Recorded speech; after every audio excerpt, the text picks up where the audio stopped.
When I met Peter Drucker around 8 years ago in Claremont, he looked quite young despite his age of 93, something like that. So I asked, how could he stay young? And he told me that lifelong learning keeps people young. So I was a little impressed with his joke.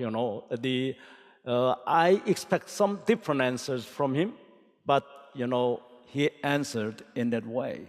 My slides is focusing on lifelong learning practice in Korea. But before moving to that Korean cases, let me refer to several insights and wisdoms I love. Next, please. Oops. Oh, okay there. Yes, Peter told in his very early book, in a knowledge economy where skill is based on knowledge and where technology and the economy are likely to change fast, the only meaningful job business security is the capacity to learn fast. So I think that is one of the reasons why he focused on lifelong learning, not only to stay young, but also to be the first in learning new technology and new opportunity. And Peter also talked about the concept of cooperation, and there he talked about the organization is a social institution which depends upon the performance of its people, not the leaders, ability to the commonwealth. And he talked about the most successful and the most durable institution employs right managers who induce in their members an intellectual and moral growth beyond a man's original capability. This is very important.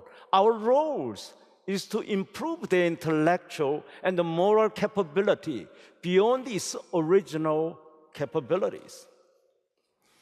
And he emphasized the importance of character and the integrity of leaders, saying, if a leader lacks in character and integrity, no matter how knowledgeable, no matter how brilliant, no matter how successful,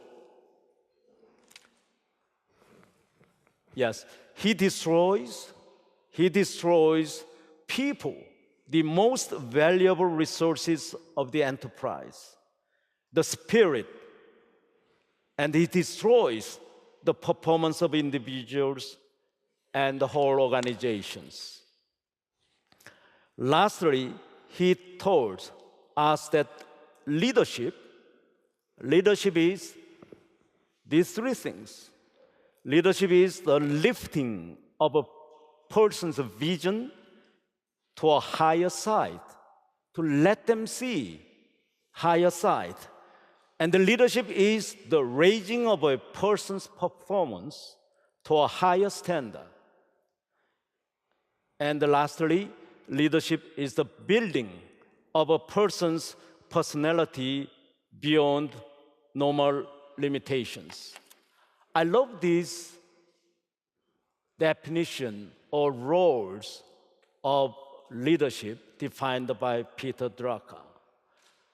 There are many companies practicing Peter Drucker's insight and wisdom's principles in Korea. There are about 200 best companies in Korea practicing those, and the two of them are POSCO and Yuhan-Kimberly, which I will cover very briefly. POSCO is a world best steel manufacturer, selling around $25 billion a year with a 15% operating profit return on sales. As a steel manufacturer, 15% OPROS is not bad. And the Yuhan-Kimberly, which is a joint venture company, and also one of my companies I ran in the northeastern region in Asia, is selling around $1.2 billion with a 20% OPROS, despite fighting against Procter & Gamble, world's largest company, and the Unicharm and the LG, who are significant, gigantic companies in the region.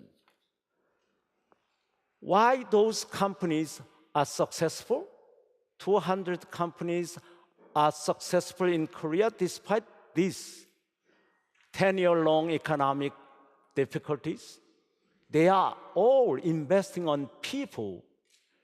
They all allow their employee to know about their colleagues, to know about their customers, to know about their suppliers, and eventually consumers. They are not battling leaders, CEOs, in communication. In many companies who fail, leaders and the managers are becoming a bottleneck of communication, and they are limiting sharing of vision, sharing of value, sharing of strategy, and make it difficult to be aligned along vision, value, strategy. So sometimes most of the failure come from us, managers or leaders, not from our employees. But many companies try to let CEOs and the managers earn more and allow many honest, candid employees to be dismissed just because leaders, managers, CEO monopolize stakeholders, monopolize stockholders, monopolize visions, goals, strategies, values. So we should correct those.